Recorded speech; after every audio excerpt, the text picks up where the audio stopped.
Rhythm coaching classes के online platform में आपका स्वागत है। जैसा कि आज हमारे बायो का पेपर हुआ था, उसका मैं आपके लिए सॉल्यूशन लेके आया हूं। और अगर किसी बच्चे को कोई डाउट है तो कमेंट बॉक्स में अपना डाउट लिख सकता है, ठीक है। तो क्वेश्चन नंबर 1 हमें बोल रहा है कि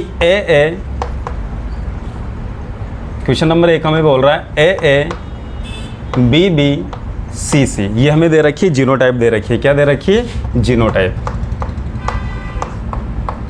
जीनोटाइप। और इसके हमें निकालने युग्मनज निकालने। क्या निकालने? युग्मनज। और युग्मनज का फॉर्मूला आप सबको पता है, युग्मक स्क्वायर होता है। क्या होता है? युग्मक स्क्वायर, ठीक है। तो सबसे पहले हमें क्या निकालने पड़ेंगे? युग्मक निकालने पड़ेंगे। क्या निकालने पड़ेंगे? युग्मक। और युग्मक निकालने का फॉर्मूला होता है 2 की पावर n। और यहाँ पे n का मतलब होता है विषम युग्मजी की संख्या। क्या होता है? विषम युग्मजी की संख्या, ठीक है। तो देखो यहाँ पे विषम युग्मजी कितने हैं? एक तो ये विषम युग्मजी है और एक ये विषम युग्मजी है ना। जब दोनों एलील अलग अलग प्रकार के होते हैं उसको क्या बोलते हैं अपन? विषम युग्मजी बोलते हैं, ठीक है। तो विषम युग्मजी की संख्या कितनी है? यहाँ पे 2 है। तो n बराबर कितनी हो गई? 2। और युग्मक निकालने के लिए आप क्या करोगे? 2 की पावर 2 करोगे। तो युग्मक कितने आ गए हमारे पास? 4 युग्मक आ गए। कितने युग्मक आ गए? 4, ठीक है। अब हम युग्मनज निकालते हैं। तो युग्मक स्क्वायर होता है, तो युग्मक कितने आए थे हमारे पास? 4। और 4 का स्क्वायर करते हैं तो कितना होता है? 4 × 4 बराबर 16, ठीक है। तो हमारे पास इस जीनोटाइप से कितने प्रकार के, इस प्रकार की जीनोटाइप से हमारे पास कितने प्रकार के युग्मनज बनेंगे? हमारे पास 16 प्रकार के युग्मनज बनेंगे, ठीक है। 16 किस में दे रखा? ऑप्शन नंबर 3 में दे रखा है। तो पहले का आंसर है 3। दूसरा दे रहा है कि मेंडल ने किस आधार पर युग्मकों की शुद्धता का नियम दिया? सबको पता है एक संकरण के आधार पर मेंडल ने युग्मकों की शुद्धता का नियम दिया था और पूर्ण प्रभाविकता का नियम दिया था, ठीक है। तो इसका ऑप्शन चला जाएगा सेकंड, इसका आंसर चला जाएगा सेकंड। तीसरा क्वेश्चन हमें बोल रहा है कि ए बी बी। देखो तीसरा क्वेश्चन हमें बोल रहा है ए बी बी का आपको संकरण करवाना है ए बी बी से। इन दोनों के बीच में अगर अपन संकरण करवाएंगे तो समजीनी अनुपात कितना प्राप्त होगा? क्या निकालना है आपको? समजीनी अनुपात। समजीनी अनुपात का मतलब होता है कि इसके जनक है, जो इसके जनक है, जनक के बराबर अनुपात कितना होगा, जनक के समान अनुपात कितना होगा, ठीक है। तो सबसे पहले हमें क्या निकालना पड़ता है? इसके युग्मक निकालेंगे। क्या निकालेंगे? सबसे पहले युग्मक, है ना। सबसे पहले अपन निकालेंगे इसके युग्मक निकालेंगे, ठीक है। जब समान टाइप के एलील हो तो उसको अपन कितनी बार लिखते हैं? 1 बार लिखते हैं। और डिफरेंट टाइप के एलील हो तो उसको अपन खोल के आराम से अलग अलग बार लिखते हैं। समान टाइप के एलील हो तो उसको लिखेंगे अपन 1 बार, ठीक है। तो उसको लिखेंगे अपन 1 बार। अब इसके युग्मक कौन कौन से बने? इसका पहला युग्मक बना कैपिटल ए और कैपिटल बी, और दूसरा युग्मक बना स्मॉल ए और कैपिटल बी, और इसका युग्मक बना स्मॉल ए और बी, ठीक है। अब इन दोनों का अपन को युग्मकों का क्या करवाना है? क्रॉस करवाना है। तो अपन युग्मकों का क्रॉस करते हैं। देखो ए बी और इसका क्रॉस करवाना है अपन को ए बी से और ए बी से, ठीक है। कौन सा क्रॉस हो गया भैया? टेस्ट क्रॉस की तरह जा रहा है, ठीक है। तो पहला हमें यहाँ पे पहली संतति हमें मिलेगी ए बी बी, और दूसरी संतति मिलेगी हमें ए बी बी, ठीक है। तो इसके समान संतति कितनी है? एक संतति तो ये रही और एक संतति ये रही, है ना। तो अनुपात कितना मिलेगा अपन को? 1:1 मिलेगा। क्या मिलेगा? 1:1, ठीक है। समझ में आ गया? तो इसका ऑप्शन चला जाता है ऑप्शन नंबर 2 में 1:1 हमारे दे रखा है। तीसरा क्वेश्चन है, अच्छा तीसरा क्वेश्चन हो चुका है। फोर्थ क्वेश्चन है, इसमें भी हमें संकरण पूछ रहा है। क्या पूछ रहा है? संकरण पूछ रहा है ना। इसमें हमें पूछ रहा है कि ए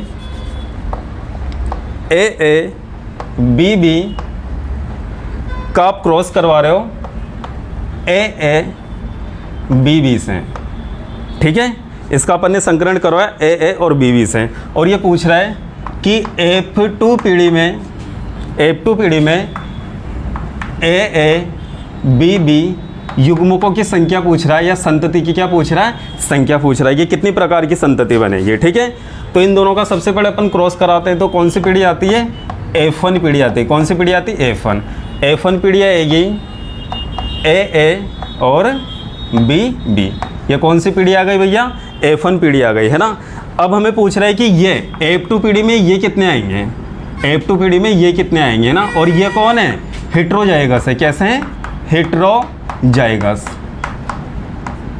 और हमने द्विसंकर संकरण में बता रखा है आपको कि ये जो वाली लाइन होती है, ये वाली जो लाइन होती है, ये कौन सी लाइन होती है, हेट्रोजाइगस लाइन होती है। कौन सी लाइन होती है, हेट्रोजाइगस।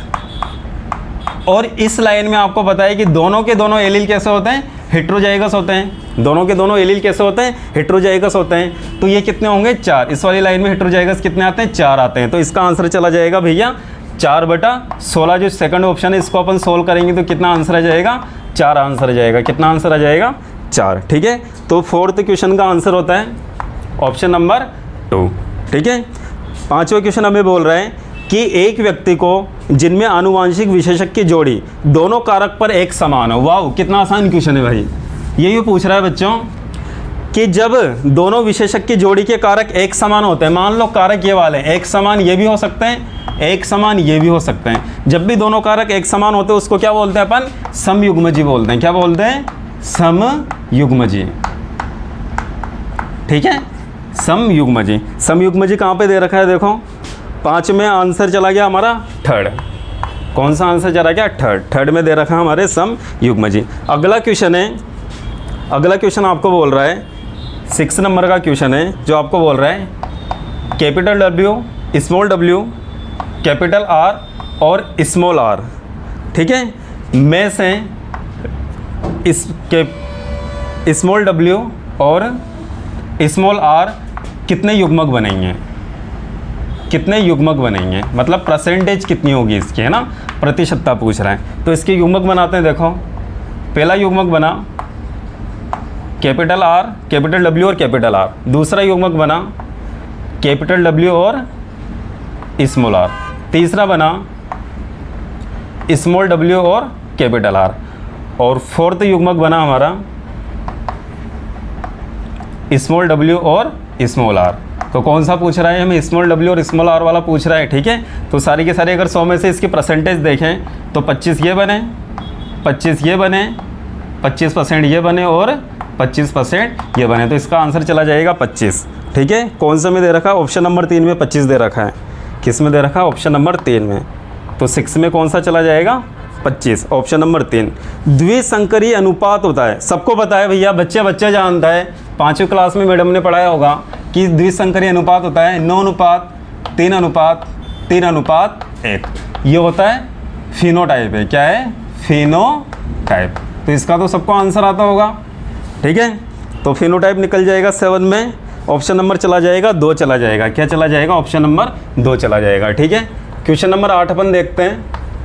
क्वेश्चन नंबर 8 में बोल रहा है कि आनुवांशिकता निर्धारित करने वाली जैविक इकाई है। सबको बताया है भैया कि आनुवांशिक कौन निर्धारित करेगा, जीन निर्धारित करेगा। कौन निर्धारित करेगा, जीन। और जीन का दूसरा नाम क्या है, याद रखना, जीन का दूसरा नाम है वंशाणु। क्या बोलते हैं, वंशाणु। और मेंडल जीन को क्या बोलता था भैया, मेंडल जीन को बोलता था कारक बोलता था। क्या बोलता था, कारक।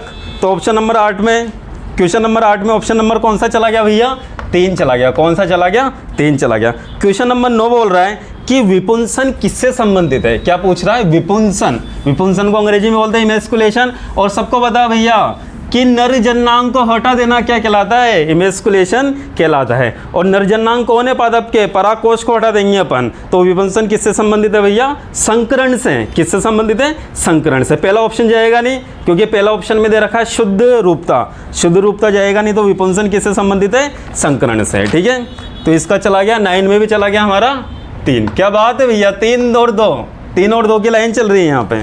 ठीक है, क्वेश्चन नंबर 10 है। 10 अच्छा क्वेश्चन है। ये पूछ रहा है क्वेश्चन नंबर 10 आपको यूँ बोलना चाह रहा है कि अपन लाल को लेके आ जाएं। किसको लेके आ जाएं, लाल कलर को लेके आ रहे हैं अपन। किसको लेके आ रहे हैं, लाल कलर को। और लाल कलर का क्रॉस अगर मैं करवाना चाहता हूँ श्वेत कलर से करवा देता हूँ। किससे करवा देता हूँ, श्वेत से। तो F1 पीढ़ी आती है उसमें आर आर कौन सा आ रहा है भैया, लाल आ रहा है, कौन सा आ रहा है, लाल। तो इसमें आर्जिन कौन सा है, ये पूछ रहा है आपसे, आर्जिन कौन सा। और सबको पता भैया कैपिटल आर स्मॉल आर के ऊपर कैसा है, प्रभावी है, तो इसका आंसर चला जाएगा आर्जिन कौन सा होता है, प्रभावी। तो क्वेश्चन नंबर 10 में आंसर जा रहा है हमारा फोर्थ आंसर में दे रखा है प्रभावी, तो आंसर चला गया हमारा फोर्थ। ठीक है, क्वेश्चन नंबर 11 आपको बोल रहा है कि अपूर्ण प्रभाविकता की स्थिति में F2 पीढ़ी का एक संकर लक्षण प्रारूप होगा। अरे सबको पता है, अरे सबको पता है कि F2 पीढ़ी में अपूर्ण प्रभाविकता में अनुपात कितना होता है, 1:2:1। ठीक है, 1:2:1। तो ऑप्शन नंबर चला गया इसका फर्स्ट। कहाँ पे दे रखा है रे, ये फर्स्ट पे दे रखा है, 1:2:1। वाह, कितना अच्छा क्वेश्चन है।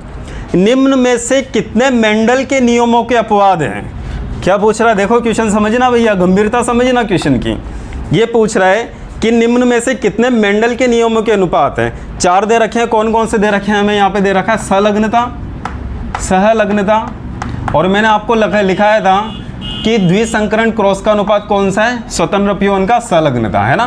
तो एक तो सहलग्नता अनुपात इसका अपवाद है, एक होता है सप्रभाविकता भी अपवाद होता है, एक संकर क्रॉस पर आधारित है, और एक अपूर्ण प्रभाविकता भी अपवाद होता है। पूर्ण प्रभाविकता अपवाद नहीं होता तो कितने चलेंगे, 1 2 3। ठीक है, 3 अपवाद होते हैं। ऑप्शन नंबर चला गया फर्स्ट में दे रखा है 3, है ना। अब भाई क्वेश्चन बड़ा खतरनाक है ना, बड़ा इजी है, सेकंडों का क्वेश्चन है लेकिन आना चाहिए। ठीक है, तो ये हमें बोल रहा है, तो क्वेश्चन नंबर 13 बोल रहा है कि रोन, अरे भाई रोन कौन होता है, चितकबरा। रोन कौन होता है, चितकबरा। और चितकबरा किस में आता है, सबको पता है, सप्रभाविकता में आता है। किस में आता है, सप्रभाविकता में आता है। ठीक है, तो ये बोल रहा है कि रोन का क्रॉस ये करवा रहा है 3 प्रकार की गायों से। ये रोन है, मान लो ये रोन है, कौन है, रोन। और रोन का क्रॉस करवा रहा है ये ऐसे, रोन का क्रॉस करवा रहा है ये बी गाय से, और रोन का क्रॉस करवा रहा है ये सी से। ठीक है, ये इनसे क्रॉस करवाना चाह रहा है रोन का। तो हमें पूछ रहा है कि ए गाय का जो जीनोटाइप है ना, ए गाय का जो जीनोटाइप है बेल के समान है। तो बेल का जीनोटाइप क्या है भैया, ए गाय का जीनोटाइप बेल के समान है, और बेल का जीनोटाइप क्या है, यहाँ पे आर है। तो इन दोनों का अपन क्रॉस कराएंगे। सबसे पहले आर का हम यहाँ पे क्रॉस करवाते हैं। तो सबको पता है कि जब क्रॉस होगा तो क्या क्या बनेगा, यहाँ पे लाल गाय बनेगी, यहाँ पे रोन बनेगा, यहाँ पे रोन बनेगा, और यहाँ पे सफ़ेद गाय बनेगी। तो लाल गाय कितनी बनी यहाँ पे, 1 लाल गाय बनी, 1 सफ़ेद गाय बनी, और रोन कितना बना हमारे यहाँ पे, 2 बना। कौन बना, 2। तो 13वें में 2 नंबर 1 पे कहाँ पे दे रखा है, ऑप्शन नंबर 1 में दे रखा है। किस में दे रखा है, ऑप्शन नंबर 1 में, है ना। तो इसका आंसर चला जाएगा 2 1। आगे सवाल ही नहीं करना है, यहाँ से हमारा आंसर निकल रहा है। तो क्वेश्चन नंबर 13 का आंसर चला जाएगा 1। कि सर आगे भी सोल्व करो आप, तो आगे अपन सोल्व कर लेते हैं। कि जो बी गाय होती है, बी गाय लाल रंग की है, कौन से रंग की है, लाल रंग की। और लाल रंग कौन सा होता है, ये वाला लाल रंग है। ठीक है, तो बी गाय का क्रॉस अपन आर से आर का क्रॉस कराएंगे। तो कौन सा क्रॉस हो गया, सबको बताया, टेस्ट क्रॉस हो गया। टेस्ट क्रॉस के समान क्रॉस हो गया है ना, बैक क्रॉस हो गया। कौन सा क्रॉस हो गया, बैक क्रॉस। और बैक क्रॉस में अनुपात कैसा होता है, 1:1 होता है। ठीक है, तो इसमें चला जाएगा 1 साथ में जाएगा, क्या जाएगा, 2 1 और 1। ठीक है, अगला क्वेश्चन बोल रहा है हमें, निम्न में से किस क्रॉस द्वारा कुत्ता पुष्प की लाल, सफ़ेद एवं गुलाबी वाली किस्में प्राप्त होएगी। हमें क्रॉस पूछ रहा है कि जो कुत्ता फ्लावर होता है जिसको बोलते हैं अपन स्नैपड्रैगन, उसमें कौन से क्रॉस के द्वारा लाल, सफ़ेद एवं गुलाबी रंग की किस्में प्राप्त होगी। ठीक है, जब अपन F1 की पीढ़ी का क्रॉस स्वयं जनकों से करवा देते हैं, ठीक है, F1 पीढ़ी का क्रॉस अपन F1 पीढ़ी से करवा देते हैं, तो कौन सी किस्में, ये F1 में जो भी आता है यहाँ पे वो आता है गुलाबी आता है। कौन आता है, गुलाबी। ठीक है, और गुलाबी का क्रॉस आप किससे करवा रहे हो, गुलाबी से करवा रहे हो। अरे भैया अपूर्ण प्रभाविकता का एग्जाम्पल है, किसका एग्जाम्पल है, अपूर्ण प्रभाविकता का एग्जाम्पल है। ठीक है, तो कराते हैं भैया क्रॉस, आर का क्रॉस आप आर से करवा रहे हो, पनीट स्क्वायर बनाओ, आर आर, आर और स्मॉल आर, ठीक है। देखो एक तो बनी लाल, लाल पुष्प, गुलाबी पुष्प, गुलाबी पुष्प और सफ़ेद पुष्प। तो अनुपात क्या होगा? 1:2:1। और गुलाबी पुष्प कब प्राप्त होंगे? जब अपन F1 पीढ़ी का क्रॉस किससे करवा देते हैं? विषम युग्मजी से करवा देते हैं। किससे करवा देते हैं? विषम युग्मजी प्रभावी से। तो चौथे में ऑप्शन नंबर चला जाएगा, फोर्थ चला जाएगा, क्योंकि फोर्थ में दे रखा R R into capital R small R. बहुत अच्छा क्वेश्चन है, सह प्रभाविकता का उदाहरण है। सह प्रभाविकता, मेंडल ने जो एक संकर संकरण के नियम दिए थे उसका एक और अपवाद था सह प्रभाविकता। सह प्रभाविकता में क्या होता है? एलील के दोनों लक्षण साथ में आते हैं। एलील के दोनों लक्षण साथ में आते हैं, साथ में आते हैं। मान लो जैसे ये कोई एलील है IA और IB, तो जब इनका अपन क्रॉस करवाएंगे तो दोनों लक्षण साथ में आएंगे, IA और IB। इसको बोलते हैं अपन सह प्रभाविकता। और ऑप्शन नंबर 3 में आपके दे रखा है HBA और HBS। देखो दोनों लक्षण समान हो रहे हैं, HBA भी आ रहा है और HBS भी आ रहा है, ठीक है। और साथ में IA और IB। तो ऑप्शन नंबर चला जाएगा इसका, ऑप्शन नंबर 3 चला जाएगा। 15 में गया, ऑप्शन नंबर 3 चला गया, ठीक है। क्योंकि सह प्रभाविकता में दोनों के दोनों नंबर एक साथ, दोनों के दोनों जीनोटाइप एक साथ आते हैं। 16 नंबर का क्वेश्चन है कि मेंडल ने उद्यान मटर में अध्ययन हेतु कितने जोड़ी विपर्यासी लक्षणों को चुना? अरे सबको याद है यार, 7 जोड़ी। कितने जोड़ी? 7 जोड़ी विपर्यासी लक्षणों को चुना। ऑप्शन नंबर चला जाएगा इसका 3, ठीक है। अगर विशेषक पूछता तो कितने होते भैया? 14 होते। कितने होते? 14, है ना। एक F1 द्विसंकर क्रॉस, अरे भाई क्या पूछ रहा है क्वेश्चन नंबर 17 में? F1 द्विसंकर डाइहाइब्रिड की बात कर रहा है, मतलब 2 जीन की वंशागति। किसकी बात कर रहा है? 2 जीन की वंशागति। मतलब कितने लक्षण देख रहा है भैया? 2 लक्षण देख रहा है। कितने लक्षण देख रहा है? 2 लक्षण देख रहा है। और जब भी 2 लक्षण देखते हैं तो यहाँ पे जीन प्रारूप कितने टाइप के बनेंगे भैया? 9 टाइप के बनेंगे। कितने टाइप के बनेंगे? 9 टाइप के बनेंगे, है ना। और सबको पता है कौन कौन से बनते हैं? 121, 242, 121, ठीक है। तो इसका आंसर चला जाएगा 17 में, ऑप्शन नंबर 1 चला जाएगा। कितना चला जाएगा? Option number 1। 18 question number 18। Question number 18 हमें बताना चाह रहा है कि जब कैपिटल A और कैपिटल A, क्या बोल रहा है ये? कैपिटल A और कैपिटल A तथा स्मॉल a और स्मॉल a का अपन क्रॉस करवाएं तो F1 संतति कौन सी होगी? ये बोल रहा है capital A into small a और स्मॉल a, इसका क्रॉस करवाएंगे तो F1 संतति कैसी होगी? F1 संतति नॉर्मल सी बात है यार, दोनों का क्रॉस करवा दो, ये F1 आ गया, कैपिटल A और स्मॉल a। ये कौन सी पीढ़ी आ गई हमारी? F1 पीढ़ी आ गई। और F1 पीढ़ी में जीनोटाइप क्या है F1 पीढ़ी का? सेम जीनोटाइप तो हो गया A और फिनोटाइप। अरे लक्षण कौन सा दिखेगा भैया? कौन प्रभावी होगा? A वाला। तो इसका फिनोटाइप हो गया A, ये हो गया फिनोटाइप। तो इसका आंसर चला जाएगा, हाँ सी में दे रखा है, ऑप्शन नंबर 3 में दे रखा है। जीन प्रारूप कौन सा हुआ? कैपिटल A स्मॉल a और लक्षण प्रारूप हुआ A, ठीक है। तो 18वें का आंसर चला जाएगा 3। कौन सा आंसर चला जाएगा? 3, है ना। बोल रहा है कि बहुजीनी वंशागति प्रदर्शित करती है। अरे किसकी पूछ रहा है? बहुजीनी वंशागति। और बहुजीनी वंशागति किसके लिए रेस्पॉन्सिबल होती है भैया? ह्यूमन स्किन कलर के लिए रेस्पॉन्सिबल होती है। और इसमें लक्षण प्रारूप अलग अलग प्रकार के होते हैं। आपको सबको पता है कि लक्षण प्रारूप कैसे होते हैं? असमान प्रकार के होते हैं। किस प्रकार के होते हैं? असमान प्रकार के होते हैं लक्षण प्रारूप, ठीक है।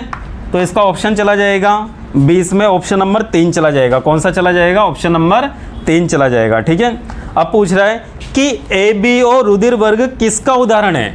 यूँ पूछना चाह रहा है हमें क्वेश्चन कि ABO रुधिर समूह है ना, रुधिर वर्ग किसका उदाहरण है। सबको पता है कि IA, IB और IO बहुविकल्पी एलील होती है। कौन सी एलील होती है? विकल्पी एलील होती है। ठीक है, तो ये किसका उदाहरण है? बहुविकल्पी एलील का, बहुविकल्पी एलील का। 21 में चला गया, ऑप्शन नंबर 2। बात करते हैं अपन 22 की।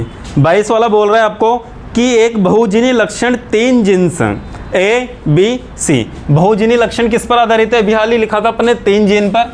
कौन कौन से जीन है, इसका ही क्वेश्चन है। AA, BB, CC, ये तीनों की तीनों एलील क्या करती है?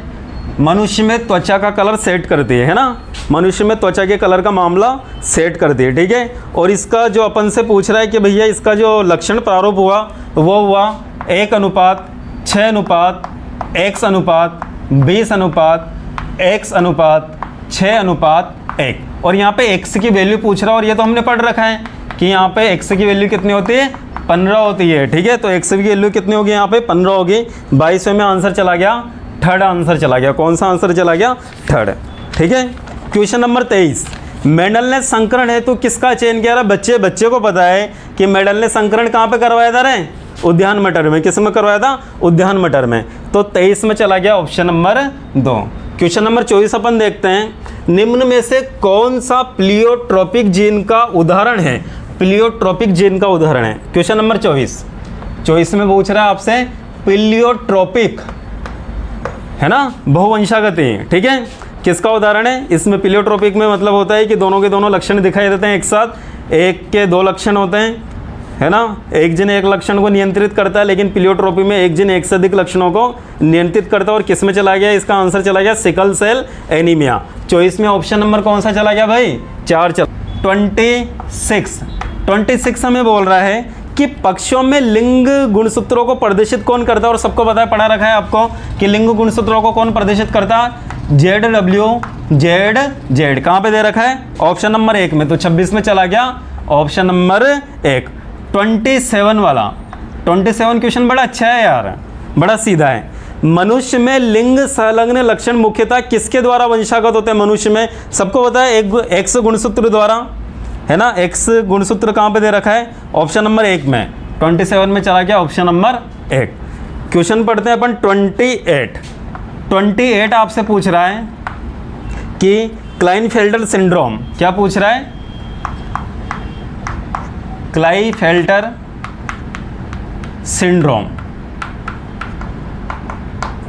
सिंड्रोम में गुणसूत्री संगठन होता है। अरे बड़ा आसान है, X और Y। ठीक है, तो 28 में चला गया ऑप्शन नंबर 2। 28 में कौन सा चला गया? Option number 2। 29 हीमोफीलिया में वाहक मादा है। अरे सबको पता है हीमोफीलिया में वाहक मादा, हीमोफीलिया में मादा वाहक होती है, सबको पता है। और कौन सी होती है? X, H और X। ठीक है, याद रखना, है ना। तो ऑप्शन कौन सा दे रखा है 29 में? 29 में ऑप्शन नंबर 2। कौन सा दे रखा है? Option number 2। ठीक है। 30 निम्न में से कौन से थैलेसीमिया का प्रकार होता है? अरे थैलेसीमिया 2 प्रकार का होता है, अल्फा थैलेसीमिया और बीटा थैलेसीमिया। ऑप्शन नंबर चला जाएगा इसका 3, 1 व 2 दोनों। तो तीसरे में चला गया ऑप्शन नंबर 3 चला गया। ठीक है। 31 क्वेश्चन हमें बोलना चाह रहा है कि पुरुष प्रजनन प्रणाली स्थित होती है श्रोणी क्षेत्र में, छाती में, पीठ में, कहीं नहीं होती। अरे होती तो है, तो कौन से क्षेत्र में होती है? श्रोणी क्षेत्र में होती है ना। तो 31 में ऑप्शन चला जाएगा ऑप्शन नंबर 1, है ना। 32 अपन देखते हैं। 32 बोल रहा है अंडाशय पाए जाते हैं, सबको पता फीमेल में पाए जाते हैं। फीमेल कहाँ पे दे रखा है? ऑप्शन नंबर 2 में। ठीक है, बात करते हैं 33 की। अरे सबको पता है ना अंडाशय कहाँ पाए जाते हैं? फीमेल में पाए जाते हैं, हम में तो होते नहीं हैं। योनि द्वारा अक्सर आंशिक रूप से एक झिल्ली से ढका होता है। योनि द्वार होता है ना, वो कौन सी झिल्ली से ढका होता है, सबको पता है हाइमन झिल्ली से ढका होता है। तो 33 में चला जाएगा ऑप्शन नंबर 1 चला जाएगा। कौन सा चला जाएगा, ऑप्शन नंबर 1। ठीक है, बात करते हैं अपन 34 की। क्वेश्चन नंबर 34 है ना, क्वेश्चन नंबर 34 हमें बोलना चाह रहा है, क्वेश्चन नंबर 34 हमें बोलना चाह रहा है कि एक परिपक्व मादा युग्मक के निर्माण की प्रक्रिया, अरे मादा युग्मक के निर्माण की प्रक्रिया क्या कहलाती है, अंडजनन कहलाती है। क्या कहलाती है, अंडजनन। Option number 4। 35 कार्पस ल्यूटियम बड़ी मात्रा में स्त्रावित करता है। अरे कार्पस ल्यूटियम से कौन सा हार्मोन निकलता है, बताओ रे, प्रोजेस्टेरोन। कौन सा हार्मोन निकलता है, प्रोजेस्टेरोन। प्रोजेस्टेरोन किस में दे रखा है, ऑप्शन नंबर 2 में दे रखा है। ठीक है, प्रोजेस्टेरोन। क्वेश्चन नंबर 36 हमें बोल रहा है शुक्राणु व अंडाणु के संलयन की क्रिया। अरे सबको पता है शुक्राणु नर युग्मक तथा अंडाणु मादा युग्मक का मिलना क्या कहलाता है, निषेचन कहलाता है। क्या कहलाता है, निषेचन, फर्टिलाइजेशन। 36 में फर्टिलाइजेशन किस में दे रखा है, ऑप्शन नंबर 3 में दे रखा है। बात करते हैं अपन 37 की बात करते हैं। किसकी बात करें, 37। एंड्रोजन हार्मोन स्त्रावित होता है। अरे सबको पता है किससे संबंधित है, एंड्रोजन मेल से, और किससे स्त्रावित होता है, लीडिंग कोशिकाओं से स्त्रावित होता है ना। तो क्वेश्चन नंबर 37 में चला गया ऑप्शन नंबर 2, लीडिंग सेल से, है ना। 38 की बात करते हैं। 38 वाला ये बोलना चाह रहा है आपको क्वेश्चन कि प्रथम ऋतुस्राव मतलब रजोदर्शन। महिलाओं में जब पहली बार MC साइकिल आता है उसकी बात कर रहा है, और जब रजोदर्शन होता है सबसे पहले ऋतुस्राव होता है, उसको क्या बोलते हैं अपन, मिनार्की बोलते हैं। क्या बोलते हैं, मिनार्की। तो 38 में चला गया ऑप्शन नंबर 1 चला गया, मिनार्की। नर व मादा युग्मक होते हैं। अरे 39 बच्चे को आता है, बचपन में मैडम ने पढ़ाया होगा 5वीं क्लास में कि नर व मादा युग्मक कौन से होते हैं भैया, अगुणित होते हैं। कौन से होते हैं, अगुणित। तो ऑप्शन चला गया इसका ऑप्शन नंबर 1, अगुणित, N। ठीक है, वर्षण में कितने टेस्टिकुलर लोब्स होते हैं, अरे सबको पता है यार, सबको पता है कितने होते हैं, 250, 250 और 250 कौन से ऑप्शन में दे रखा है, ऑप्शन नंबर 2 में दे रखा है। अरे बड़ा आसान हो गया, ऑप्शन नंबर 2 में 250, क्या बात है। तो क्वेश्चन हो गया हमारे 40। क्वेश्चन नंबर 41 हमें बोल रहा है, एग्रीकल्चर बायोलॉजी का पेपर है 41 से, बड़ा आसान पेपर है। कीट होते हैं, सबको पता है कीट कैसे होते हैं, एक लिंगी। 41 में चला गया ऑप्शन नंबर 1। 42 बोल रहा है कि कीट कौन से वर्ग में आते हैं, और सबको पता है भैया कि कीट का संघ होता है आर्थ्रोपोडा और वर्ग होता है इंसेक्टा। तो 42 में चला जाएगा ऑप्शन नंबर 2 चला जाएगा। अपन बात करते हैं 43 की। किसकी बात करें, 43 की। कीटों में श्वसन होता है, क्या बात है, मेलपी की नलिकाओं द्वारा। अरे मेलपी की नलिकाओं द्वारा श्वसन नहीं, उत्सर्जन होता है। ठीक है, नेफ्रिडिया द्वारा केंचुए में उत्सर्जन होता है। ट्रेकिया द्वारा, ये बात सही है। कीटों में श्वसन किसके द्वारा होता है, ट्रेकिया द्वारा होता है। ऑप्शन नंबर 3 चला गया। 44 की अगर मैं बात करूं, 44 की बात करूं, 43 हो गया, 44 की बात करूं, रोको। हाँ, तो 44 की बात करूं, कीट का शरीर कितने खंडों का बना होता है। अरे कीट का शरीर कितने खंडों का बना होता है, सबको पता है, मैंने बता रखा। 3 भागों में विभक्त होता है कीट, सिर, वक्ष और उदर। कितने भागों में, 3 भागों में, सिर, वक्ष और उदर। और इनमें टोटल कितने खंड होते हैं, 20 खंड होते हैं। कितने खंड होते हैं, 20। कितने खंड होते हैं, 20 खंड होते हैं। ठीक है, तो 44 में चला जाएगा ऑप्शन नंबर 1। कितने खंड, 20 खंड। कोई दिक्कत, 20 खंड, है ना। हाँ, 45 वाला हमें बोलना चाह रहा है, क्वेश्चन नंबर 45 हमें बोल रहा है कि पुण्य कायांतरण होता है। पुण्य कायांतरण में क्या क्या बनेगा भैया, अंडा बनेगा, अंडे से लार्वा, प्यूपा और वयस्क। ठीक है, अंडा, लार्वा, प्यूपा और वयस्क, है ना। अगर अंडा, अभ्रक और वयस्क यह पुण्य कायांतरण होता है ना, तो पुण्य कायांतरण में कौन सा ऑप्शन चला जाएगा, 45 में कौन सा चला गया भैया, 3। क्या क्या बनेंगे, अंडा, अंडे से लार्वा, लट अवस्था, फिर प्यूपा, फिर उसके बाद वयस्क। 46 हमें बोलना चाह रहा है, क्वेश्चन नंबर 46 हमें बोलना चाह रहा है कि कौन सा कीट मुसला मूल को अधिक नुकसान पहुंचाता है। ये तो अपन ने अलग से लिख रखा है कि सफ़ेद लट मुसला मूल को अधिक क्षति पहुंचाती है।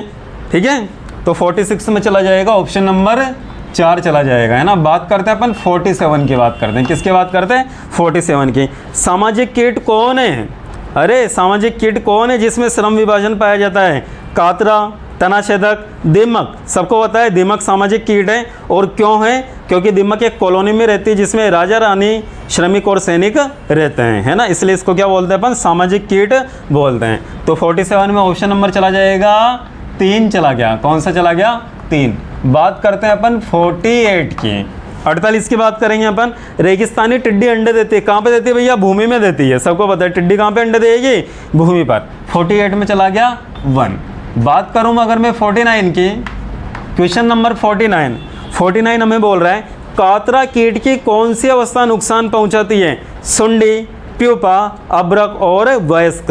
तो सबको पता है भैया लट अवस्था। लट अवस्था को क्या बोलते हैं? कातरा में सुंडी बोलते हैं। क्या बोलते हैं? सुंडी।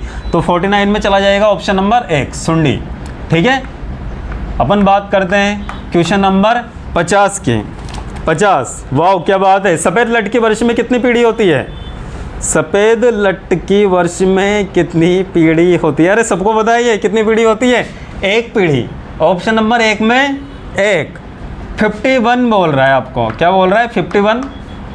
यूँ बताना चाह रहा है कि मेगट अवस्था किस में पाई जाती है? भैया मेगट अवस्था कौन सी होती है? लट अवस्था होती है, और जो बेर की फल मक्खी में पाई जाती है। तो 51 में चला गया ऑप्शन नंबर 1 चला गया। अब बात करते हैं अपन 52 की। किसकी बात करते हैं? 52 बोल रहा है कौन सा कीट बीज के भ्रूणपोष को खा जाता है? अरे कौन सा बीज के भ्रूणपोष को खा जाता है ना, जिससे बीज अपनी जीवन क्षमता खो देता है? सबको होता है खपरा भृंग। और वैज्ञानिक नाम याद है क्या खपरा भृंग का? ट्रोगोडर्मा ग्रेनेरियम, है ना। तो इसमें ऑप्शन चला जाएगा 52 में 4 ऑप्शन चला जाएगा। कौन सा चला जाएगा? 4 ऑप्शन। ठीक है, 53 की बात कर रहा है कॉटन बोलवर्म किस कीट को जानते हैं अपन? किस कीट को बोलते हैं? Cotton bollworm. मैंने आपको बताया था अमेरिका में बोलते हैं कॉटन बोलवर्म। और किस कीट को बोलते हैं? चने का फली छेदक। कौन सा कीट? चने का फली छेदक। ऑप्शन नंबर 2 चला गया। 54 की बात करें अपन, क्वेश्चन नंबर 54 कौन सा कीट अंतर्राष्ट्रीय शत्रु है? अरे एक ऐसा कीट है जिसने पूरे अंतर्राष्ट्रीय क्षेत्र में ना नाक में दम कर रखा है। वो सारी फसल को नष्ट कर देता भैया। और अभी पाकिस्तान से आक्रमण होने वाला, किसका आक्रमण होने वाला है? टिड्डी का। किसका आक्रमण होएगा? टिड्डी दल का, है ना। ऑप्शन नंबर चला गया 1। 54 में चला गया ऑप्शन नंबर 1। 55 की अगर मैं बात करूं, क्वेश्चन नंबर 55। क्वेश्चन नंबर 55 हमें बोल रहा है कि गुलाबी सुंडी नाम से कौन सा कीट जाना जाता है? भाई गुलाबी सुंडी कौन सा कीट? गेहूं का तना छेदक। कौन सा कीट? गेहूं का तना छेदक। तो 55 में चला गया ऑप्शन नंबर 1 चला गया। ठीक है, अगर मैं 56 की बात करूं, क्वेश्चन नंबर 56 की बात करूं, तो 56 हमें बोल रहा है कि दीमक कहाँ पे रहती है? 56 हमें बोल रहा है कि दीमक कहाँ पे निवाह करते हैं? निवाह मतलब रहना। और आपको बताया भैया दीमक की कॉलोनी को क्या बोलते हैं अपन? टर्मिटेरिया। और याद कैसे किया था अपन ने? दीमक को अंग्रेजी में बोलते हैं टर्माइट, और दीमक की कॉलोनी को बोलते हैं अपन टर्मिटेरिया। तो 56 में चला गया ऑप्शन नंबर 1 चला गया। ठीक है, बात करते हैं अपन 57 की। क्वेश्चन नंबर 57 वाला हमें बोल रहा है कौन सा जीव टिड्डी का जैविक नियंत्रण करता है? सबको पता है भैया टिड्डी का जैविक नियंत्रण कौन करेगा? बेसिलस थुरेंसिएसिस जीवाणु, है ना। ऑप्शन नंबर 1 में दे रखा है बीटी जीवाणु दे रखा है। कौन सा जीवाणु?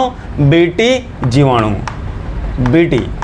ठीक है, ये क्या करता है? टिड्डी का जैविक नियंत्रण करता है। क्वेश्चन नंबर 58 जीवाणु में पाए जाते हैं। अरे जीवाणु में पाए जाते हैं, पता है तुम्हें क्या क्या पाए जाते हैं? ऑप्शन देखो, पॉलीराइबोसोम, सही बात है भैया, पॉलीराइबोसोम का दूसरा नाम पॉलीसोम। प्लाज्मिड पाए जाते हैं, अतिरिक्त डीएनए होते हैं जीवाणु के। मेजोसोम श्वसन का कार्य करता है, तो तीनों के तीनों पाए जाते हैं। तो उपरोक्त सभी 58 में चला जाएगा, ऑप्शन नंबर 4 चला जाएगा ना। बात करते हैं अपन 59 की बात करते हैं। कौन से क्वेश्चन की? 59 की। 59 हमें बोल रहा है कि भारत में पादप रोग विज्ञान का जनक कौन है?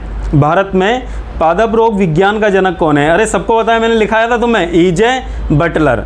क्या है? E J Butler. तो 59 में ऑप्शन नंबर चला गया 3 कि सर ईजे बटलर क्यों? मिलार्ड क्यों नहीं हो सकता? मिलार्ड ने तो बोडो मिश्रण बनाया था, और वैक्समैन ने एंटीबायोटिक बनाई थी स्ट्रेप्टोमाइसिन, इसलिए ऑप्शन नंबर चला जाएगा ऑप्शन नंबर 3। और लास्ट एंड फाइनल क्वेश्चन 60। अरे जीवाणु कौन से जगत में आते हैं? बच्चा जानता है, 8वीं क्लास में मैडम ने भी पढ़ाया था।